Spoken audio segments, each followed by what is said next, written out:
I'm Lauren Miller. I'm the assistant director here at Abel Contemporary Gallery, and I'm joined with Rebecca Krinke, who is a visual artist and professor of landscape architecture at the University of Minnesota. She creates indoor and outdoor environments fueled by nighttime dreams, daydream intuitions, and extraordinary experiences. Science and magic are both ways of making sense of the cosmos, and these ways of seeing that the world often coexist at the same time.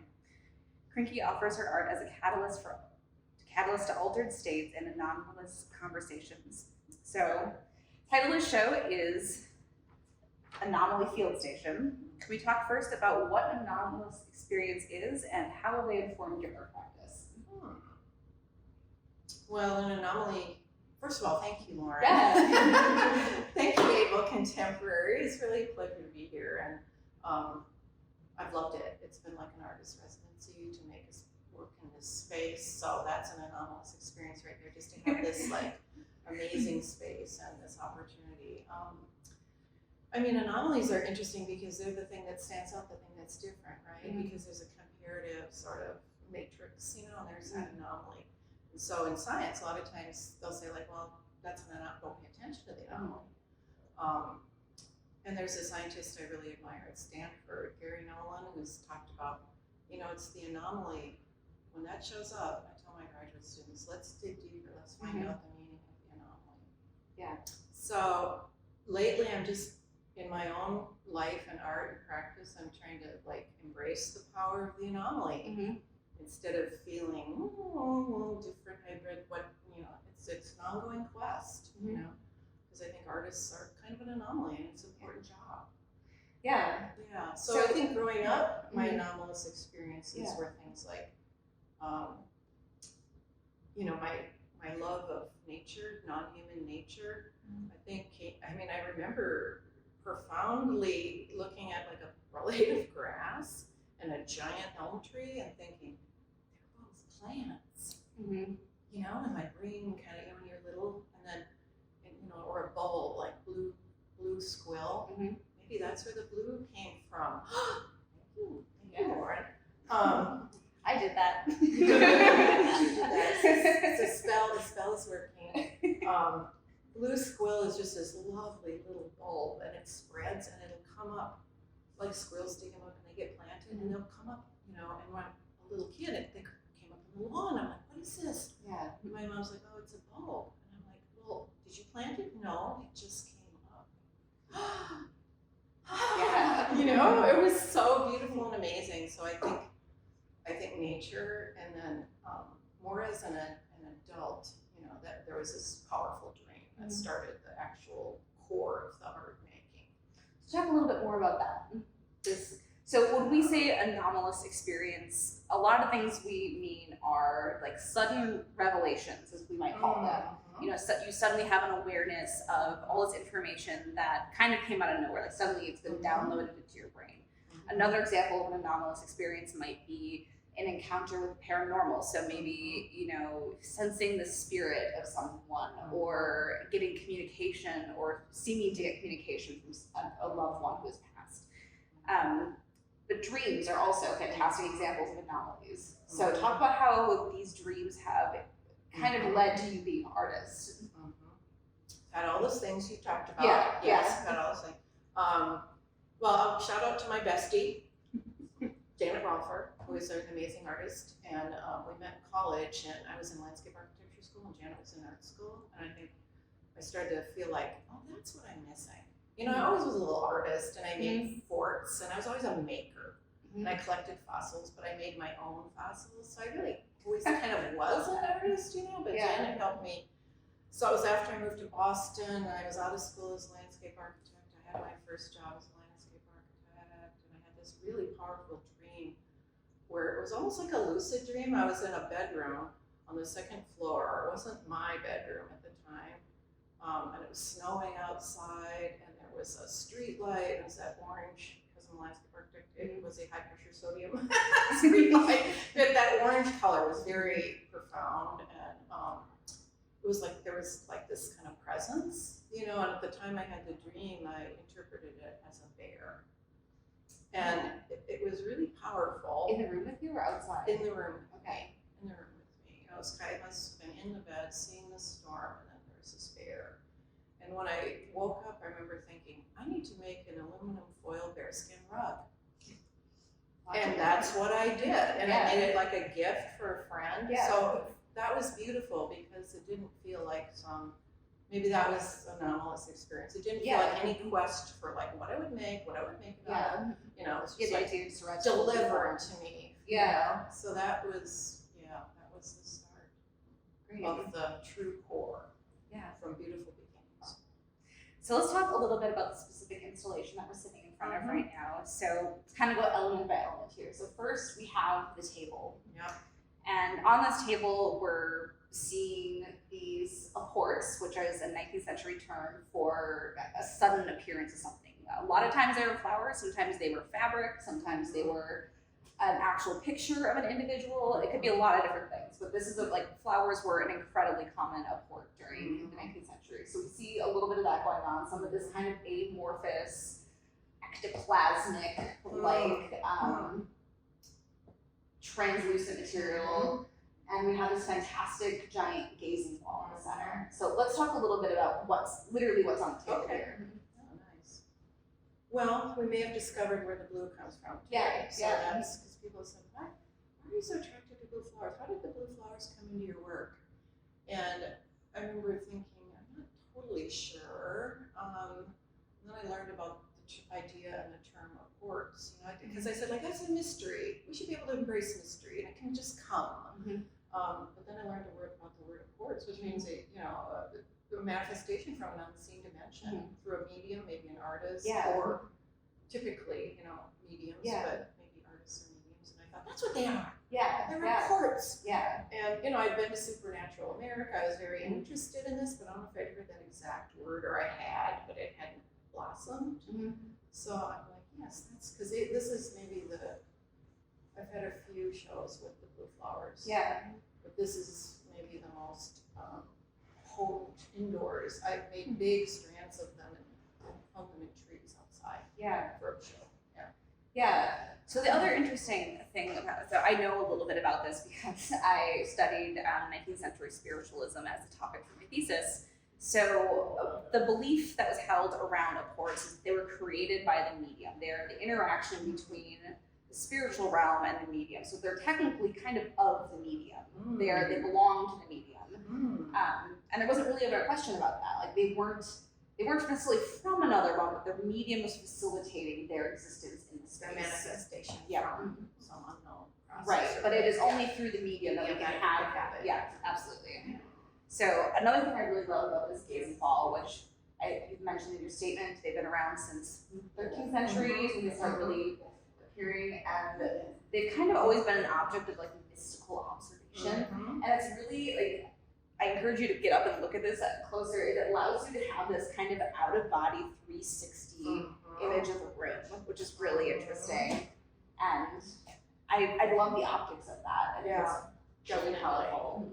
I've used mirrors and convex mirrors a lot, so that's definitely part of it. And gazing balls, magic, and also optics, right? Yes. And then garden ornament. And that these have kind of always had a place in the garden space, which is really And now we kind of see them at Home Depot, and we're like, these are really tacky. But I always liked them, and the more I researched, the more I realized how ancient they were. So, and even as a kid, I would love the yards with all the stuff, all the yard ornaments, and then you find out, no, that's considered tacky. But you love it. Like, all the bottles. Are you sure, adults? Are you sure? You have I remember there was, at a friend's cabin up north, there was she was kind of regarded as a witch up there because she had decorated with all these bones, and I was just like, oh no, that's the coolest thing I've ever seen. I love that. So in addition to the table being the site of this 19th century seance and things like table turning and wrapping, it's also a site of academic study. Right. So in previous iterations of your installations, you've included a lot of these black books that you write in. Yes, it's true. Yes. I was thinking the last two shows are the first two in a long time that the notebooks haven't been there. So something's definitely happening that's Mhm. interesting. But yeah, since I was 14, I've kept notebooks. College became the nice black ones before my kid, like, spiral bound. But that's been a really important part of my life and practice. And oh my God, drawings Yeah. and writings and pasting stuff in. And Yeah. so this archive, I guess. And kind of this automatic writing that Kind you're of, helped to do. Yes, and it feels like it's fueling. It's like a source book or a spell book, A grimoire, a grimoire, yeah. archive, and it's sort of the fuel and the I don't know. It's like your magic, another magic intermediary. Yeah. So to not have them here, I don't know. That's an interesting anomaly. We're have to think about what could mean. But yes, the academic desk for sure, because I always loved research. Yes. And as a nod to both of our love of researching, Yes. I encourage you to put together this collection of books that we've also included in the space that are kind of reference for different elements and provide some kind of footnotes and some context to some of the imagery here. So let's talk about the tamarack log behind us. Yes. In panels. Yes. Well, tamarack trees are those yellow trees you see in the background, and they're an anomaly because they're a deciduous conifer. So it means it's a pine tree that drops its needles. So that's very rare. Yeah. And they love to be in bogs and moisture. So they were cut down and used for dock posts a lot. Okay. But indigenous people, there's a tamarack tea, so it's a kind of mystical anomalous plant.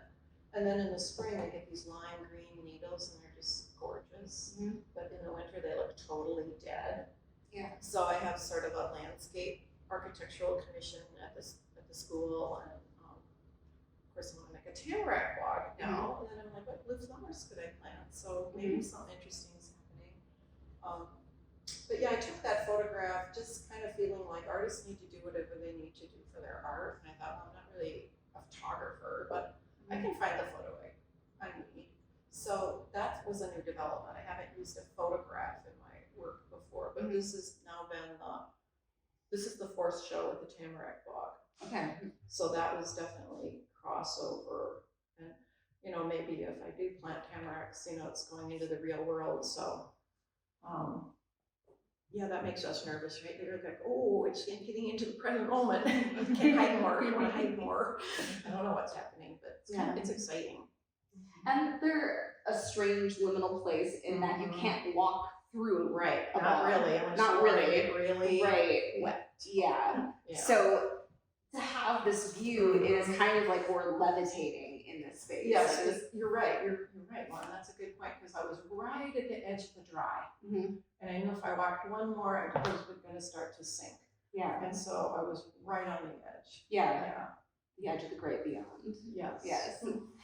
One element I forgot to talk about that's unique to this space, being that Abel Contemporary is located in an old tobacco warehouse, is you included some tobacco in this installation to add some more multi-sensorial experience here. So can you talk a little bit about that? Yeah.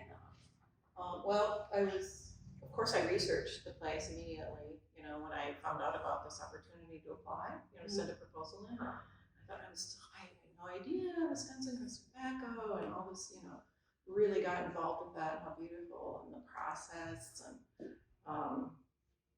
and then I thought, well, how is it used now? So I did more research and found out it's only used for not even like it's like when you chew tobacco. Chewing tobacco. Yeah.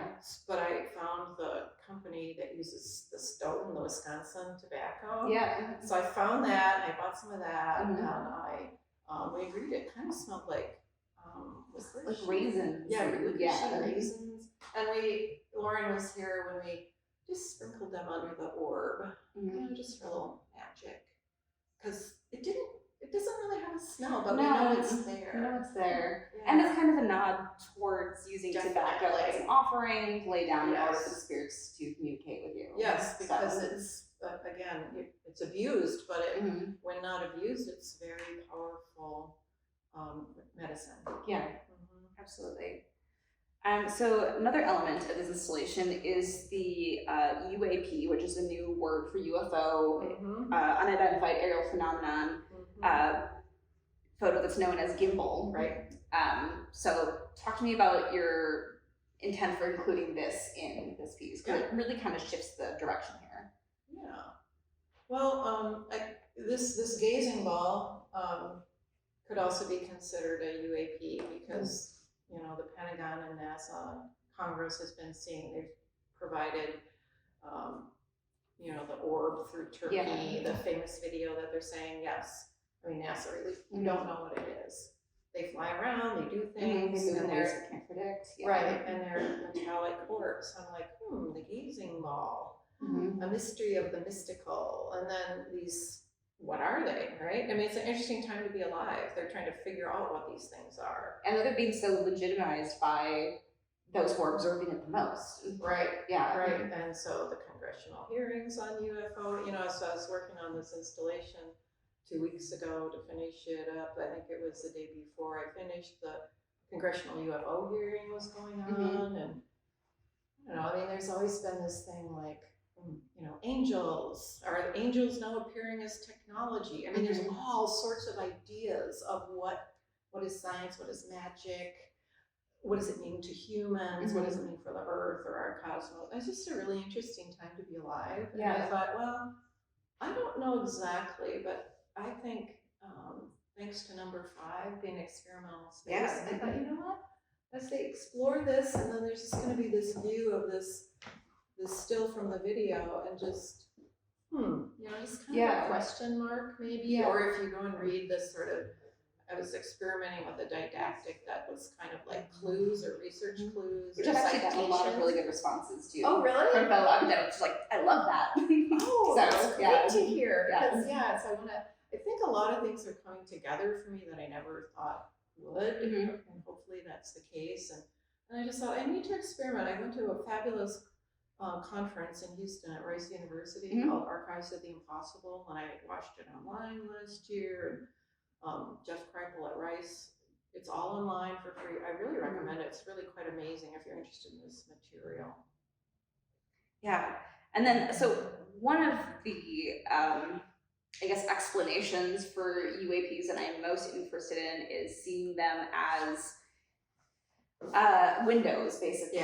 Windows to another world. Like, we're not actually seeing an object, we're seeing a window. So, and I like the tie between this metallic orb and the metallic orb of the UAP as both kind of windows to this other experience. So one of the books that you reference in your didactic is American Cosmic. Fabulous book, really exciting. B.W. Helska, last name, is a professor of religious studies who, in her research, got really interested in the American UFO phenomena, our process of seeing them, our processes of kind of trying to form a belief system around them, which is really interesting. So can you talk a little bit about I know you read the book and like your experience of kind of tying in the religious experience with the anomaly phenomenon? Yes. Well, first of all, that's a great book. Dinah Palsuka's American Cosmic. She's just really authentic and has such integrity. Her writing as an academic, she involves her own quest to know. And I think, you know, I need to write an essay, and you know, it's inspirational. More of the first person, so I think on that level, it's been really inspiring. And I'm also taking an online class, so I've just finished. She's great, and it was the way she searched and what she did, but I think, maybe, like, I haven't seen a UFO, you know, it's more like, I was always really interested in space and missions, and so I've always been interested in the cosmos, and little kind of naturalist kind of, and arty naturalist. So I think what interests me so much about following the UAP news is just all the variety of ideas, you know, broadly the phenomenon, right? It's called the phenomena. How does consciousness interface supposedly with true technology, where objects and pilots, you know, alive or dead, supposedly have been found, like and then everything in between, right? Consciousness to technology, or is it joined, or is it are you imagining things? Is it reality? Which doesn't matter. Which it doesn't matter. Yeah. And so even the word disclosure, I mean, think of all the things humans have believed, or we have not been believed, or, you know, belief systems, and it almost seems like trauma used to never be acknowledged. You know, it's women were hysterical. Yeah. You know, Right. so it almost seems like what can be released? What secrets? I suppose that's the core of it. How do we talk about things you can't talk about, and how do you start to disclose? And you know, because they say if a ship landed and an alien being walked out, we'd have so much ontological shock we couldn't function. Now, that's an interesting thing. Is that true? Yeah. Like, until you have direct experience. Yeah. And I guess one of the arguments I've heard is that we probably already have had contact with aliens, if such a thing probably exists. And because we're so used to looking for a bipedal, you know, central intelligence based being, we're just not going to find it. It's not going to look like that. And or it might. And a million other things. Yeah. Or it's one thing. Yeah. You know, that's what I find so fascinating when you follow the different thinkers and the forums. You just get this, you know, especially, you know, around the world. That's one thing good about social media. You see all these different opinions and ideas, right? And it's fascinating time to be alive. And part of being an artist is to be a medium or a conduit for things that interest us, and if we can trust that, like, well, I guess if it's interesting to me, maybe it'll interest somebody else. Yeah, there's a quote from Supernatural America, which is a fantastic exhibition that was at the Minneapolis Art Institute, and it says of the medium or scientist or artist, aspirations to see, to understand and visualize worlds beyond our own, whether that of the ethereal, spirit, or cosmic, have always driven artists across time. And it really kind of draws I love that connection that the artist kind of is a medium. We're trying to visualize this other world, and art is kind of always a seance in a sort of way. I like that. Yeah. I like that because that's been very true for me. In fact, you know, after the bear dream, then I had a profound frog tadpole dream. Then I had a raptor dream, a bird or prey type dream. And then I had an octopus dream. And so each time the dream world has led me, or I've been inspired by that for how my art shifts. So this is the second show that doesn't have an octopus. So definitely something's happening. Yeah. Maybe you'll know. So the other part of the title is Field Station. Yeah. So what does it mean to call this space an art installation, a field station? Well, I thought it was kind of terrific to have this very beautiful, anomalous space, and to think of the whole gallery as a field station for a manifestation of art or something, a mystery. You know, like the whole thing could be an apport or a map. And so, what do the people who visit the field station? So I have a notebook, and some people have shared very interesting things. In fact, the innkeepers where I'm staying, the night before the opening, she had a really powerful dream that she had missed the opening, and she first had an anxiety dream, and then she had just a really, like, she said, I haven't remembered a dream in forever, and there was a minotaur. Wow.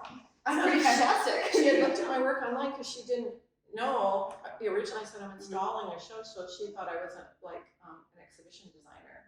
And then she's like, you're the artist. Oh my God, I had this dream. And, you know, that's kind of amazing. Yeah. So it's beautiful when your art, you know, has these ripple effects. And so if people, when they write, I wrote about that in the book without putting her name in. I asked her. But like, what do you observe from the field station? There are field stations are places to learn more about the earth, you know, in biological field sciences and others.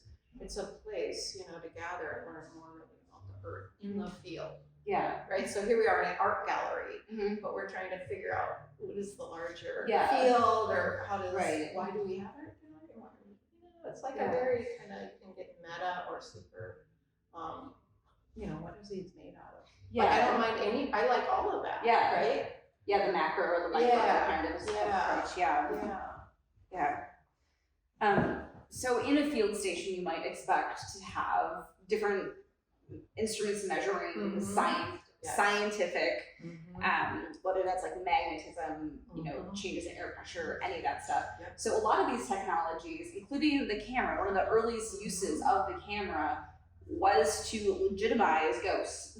Like, that's true. That's true. Instantly. That's like, true. People got hold of a photographic method and started essentially using proto-Photoshop in the darkroom to create images of ghosts. And not only did they know they were creating images of ghosts, I mean, they are literally cutting out negatives and creating this piece, but they're saying that they also still legitimize the spirit realm. Right. It's really it's a very interesting tension there. Yeah. And when art leads the way for something to be real or to be acknowledged. Right. And consistently we've had, you know, during the 1880s in England, there was these really intense spiritualism debates where we have science facing off against spiritualism. Not that long ago, we saw, kind of tangentially related, Bill Nye the Science Guy versus, was it Bill Gothard or something like that? I don't know. Some religious fundamentalists arguing for, you know, it was evolution versus, you know, creationism. And in these debates, what's really interesting is both sides claim to win. Using the same evidence, and their opponent will say something and say, "Oh, well, that proves mine." That's awesome. It's so interesting. I'm really fascinated by that, and it has consistently happened. Like, you know, the Spiritualist Society in 1886 or whatever this debate happens, that we won. We proved the existence of spiritualism, and the scientist community said we definitively proved that none of it's real.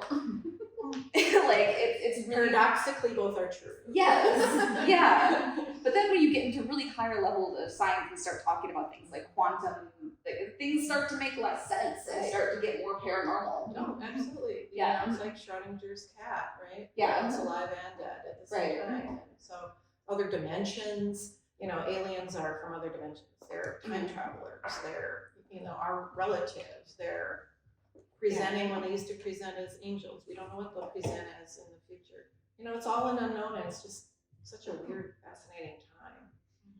Yeah. I hope I see something with direct experience, because, you know, the experiencers, people that have experienced a UFO or a contact, well, of course you want to be benevolent. Have you experienced contact? No, not, well, unless I was thinking, I think one thing interesting about this whole UAP thing, like the bear, I bet some people nowadays might think of it like, was that an alien visitation? Like, and you interpreted it as a bear? You did. To me, it was a bear. But like, they always talk about a dark, shadowy figure at the end of the bed. So I thought, how interesting. Like, I like ambiguity. So I found that interesting. Hey, maybe that was a contact. And how would my mind be different if it was a bear from a dream, just a dream bear, or a dream that maybe wasn't a dream, other kind of visitation, right? So these are questions I think artists can help scientists maybe think about, or writers, you know. I mean, so Gary Nolan that I mentioned, the Stanford pathologist, he's an experiencer, and he's, you know, many patents and awards, and you know, so academia is slowly starting to, you know, people are like Bobby Loeb at Harvard with the Galileo project, they're starting to open up about, you know, in Gary's case, I've experienced it, I know it's true. Yeah, you know, my family, you know, growing up, you know, so he's like, and if people can't see and put all the evidence together to know that there's a non-human intelligence interacting with Earth, then I can't help them. Yeah. So that's interesting, right? I mean, you can still decide how you want to decide, but that's pretty courageous. Yeah. But look how high up he had to get in the echelon of respect, right? To be able, and then he's using his power and his platform, which I really admire. Yeah. Yeah. It's interesting, again, going back to American Cosmic, just the ties between that and religion, and how that is really kind of uniquely American. So we kind of, when we experience anomalous phenomena, we tend to integrate them into a belief system. That's not always true in other societies. Like, I know in the Flip, Jeffrey Kripple offers the example of Scandinavians experiencing anomalous things, how they are talked about a lot more openly because they aren't integrated into these belief systems.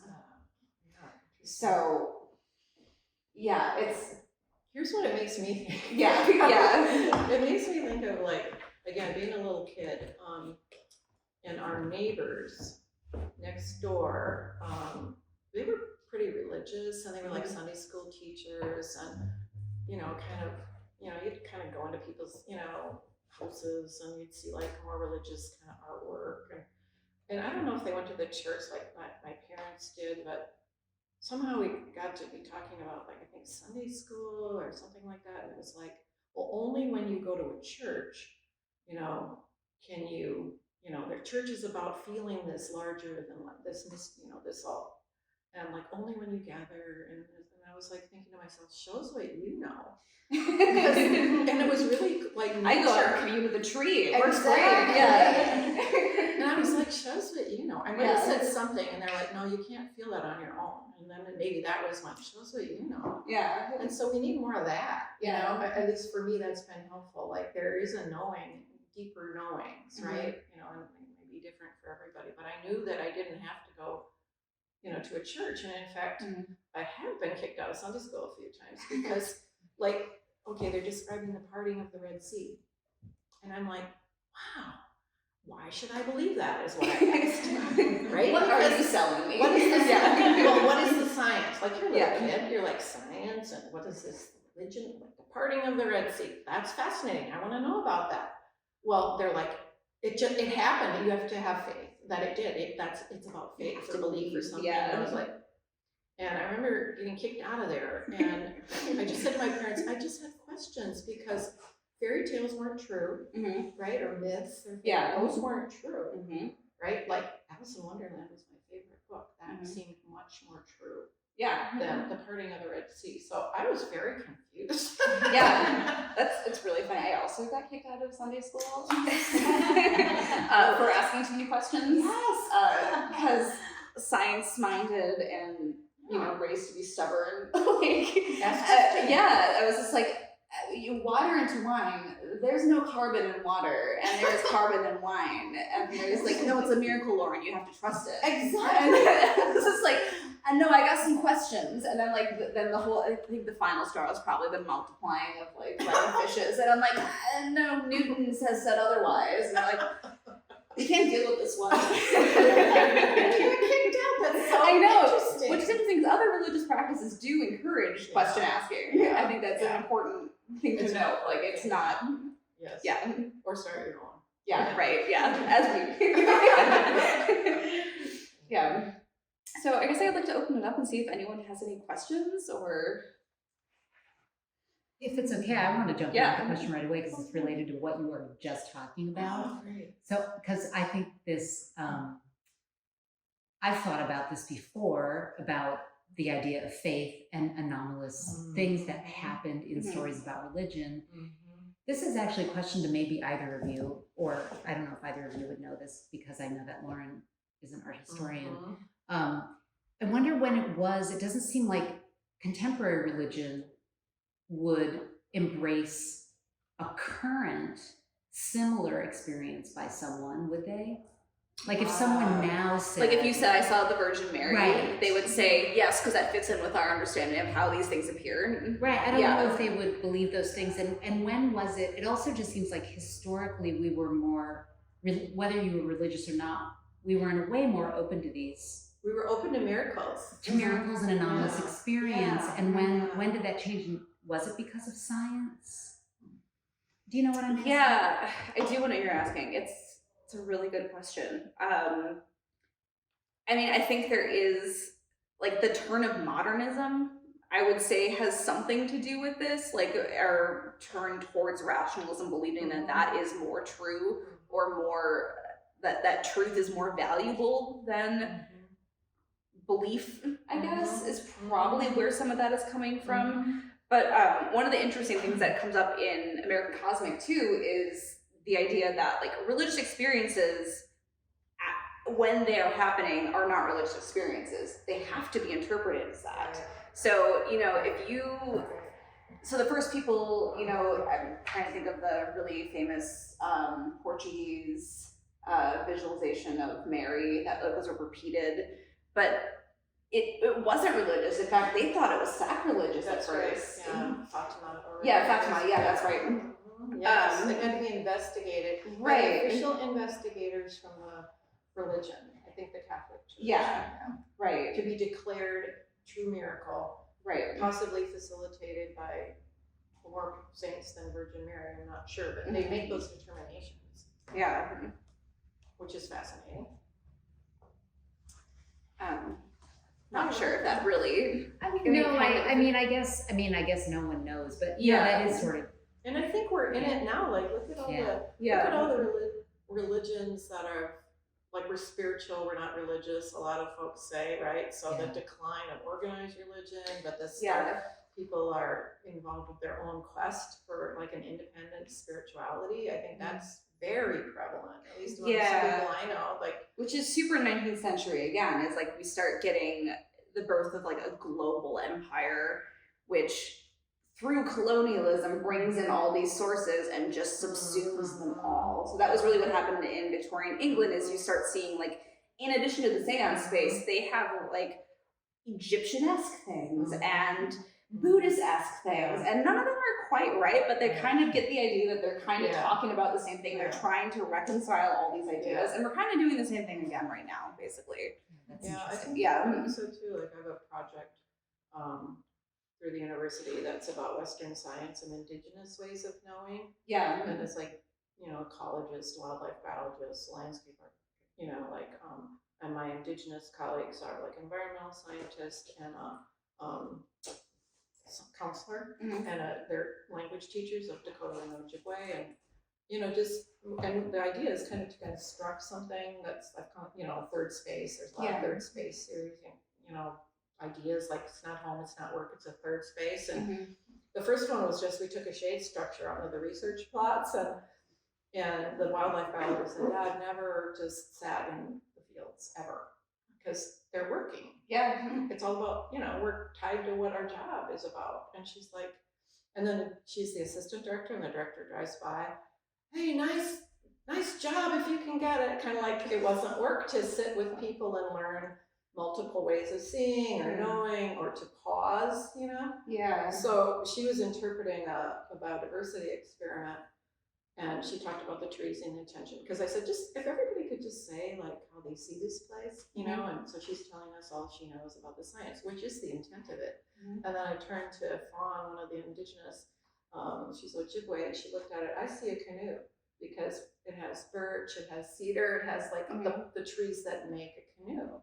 So I mean, that's really beautiful, right? I mean, it's a completely different way. So I think artists, I mean, that's one thing I think I can offer as an artist to, is like love to make spaces inside and outside. And a third space is, maybe that's one thing I'm learning from this, is like experimenting with temporary spaces outside. So to keep going inside and outside. Bringing the outside inside and vice versa. Portals to other dimensions, basically. Great. This has been so wonderful. This really has. I don't know if you guys have any other thoughts or comments or questions, but so appreciate you being here on a lovely weekend afternoon. And I've learned so much. I have too. Shout out to Abel, Teresa Abel, and Anne and Natalie. What a joy. What a joy. And thank you to the guys at the hardware store. It was very helpful. This is a very helpful town. Shout out to the bartenders and the restaurateurs. It's really a great town. I really had a good time. Great endorsement. All right. Well, the show is going to be up until September 10th. Come and see it if you can. Spend some time in space, write in the field observation book, and this is fantastic. Thank you again. Pleasure. Thanks, Rebecca. Thanks, everybody.